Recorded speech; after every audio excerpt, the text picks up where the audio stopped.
right now, tonight, in 3 places on Earth that could never have spoken to each other, someone looked up at the same 7 stars and told the same story. Greek shepherds under the Aegean sky, Aboriginal elders on the red desert floor, tens of thousands of years before Athens existed, Aztec priests atop stone temples, an ocean and a millennium removed from both. All 3 looked at that same faint cluster of stars and said the same thing.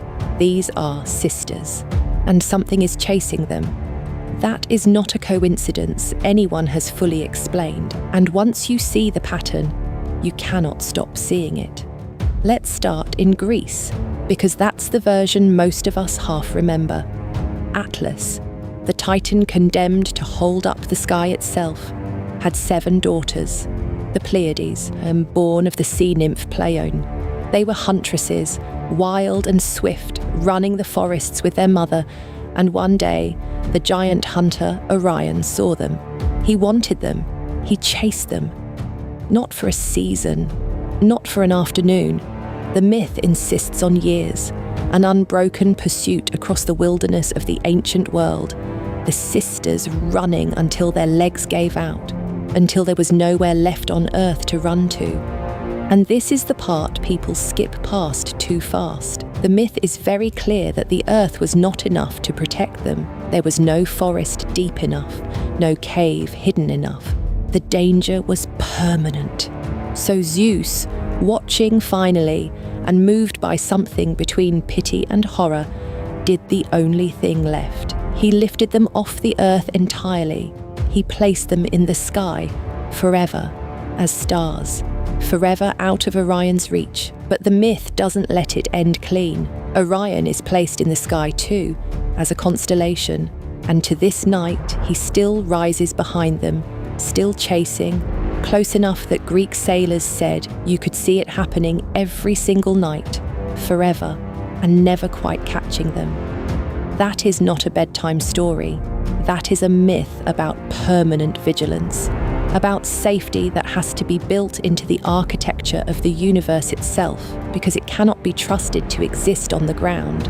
Now travel about as far from the Aegean as it is possible to travel, to the central and western deserts of Australia, to Aboriginal nations who have told stories under this same sky for what current evidence places at over 65,000 years, making this very likely the oldest continuous oral tradition on the planet. And what do they say about the Pleiades? Multiple nations, the Yolngu, the Welpiri, groups separated from each other by punishing stretches of desert with no meaningful contact, independently describe 7 sisters, being pursued by a hunter who wants them for reasons the storytellers make no attempt to soften. In some tellings, it's a man named Waruna. In others, astonishingly, the pursuer is described in terms that map almost exactly onto Orion's belt and shield, the same patch of sky the Greeks named after their hunter. The sisters run, they hide. In the end, the only refuge that holds is the sky itself. They rise, they become stars, and the pursuer is frozen in the sky behind them, eternally close, eternally too late. There was no ship, no trade route, no shared ancestor culture to explain this.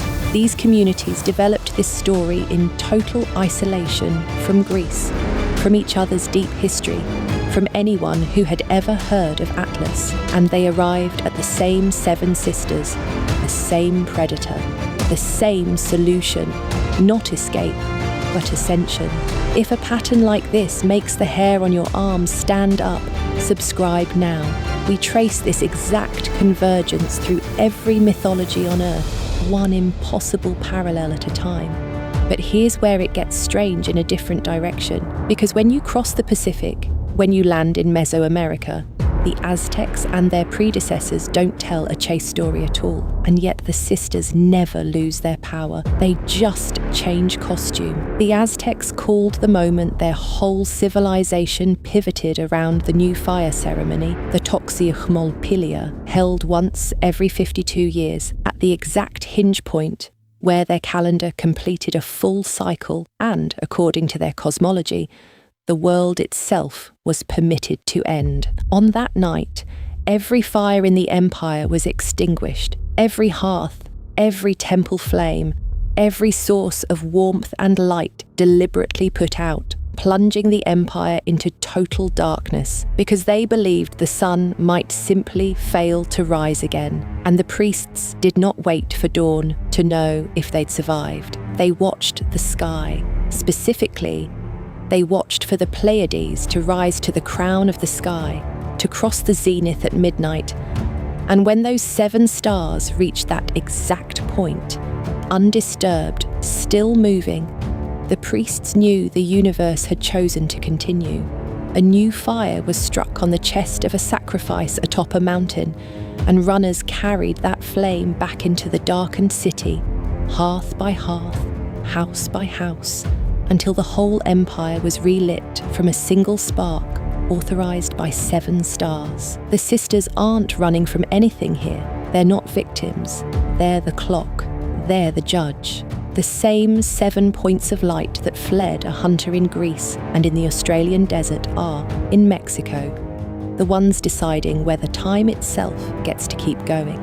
So, which is it? Is this a memory, some impossibly ancient shared origin point, a proto-culture whispering the same story into every human population before they scattered across the earth, a signal that survived the breakup of everything else? Or is it psychological, something wired into us that responds to vulnerability and predation and safety in almost mathematically identical shapes?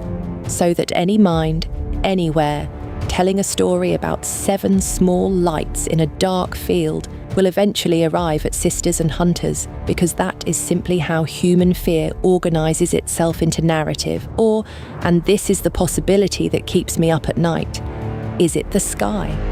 Is it the object itself? Because the Pleiades is genuinely strange to look at. Most people can pick out exactly 6 or 7 stars with the naked eye, no more, in a cluster tight enough to look less like a scattering and more like a family, huddled.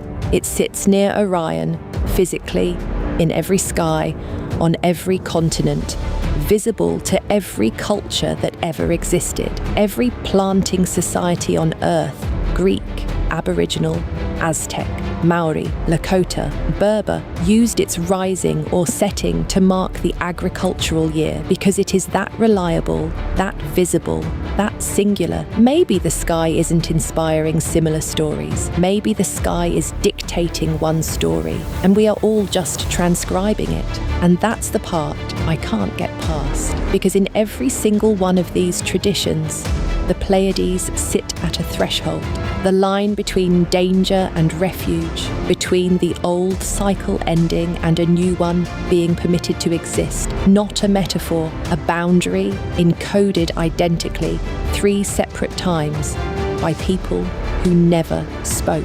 So I'll leave you with the only honest question left. If the same 7 stars write the same story into every mind that looks up long enough, humans in Greece, humans in the desert, humans on a pyramid, is myth something we invented at all? Or is it something we've simply been reading correctly for longer than history remembers?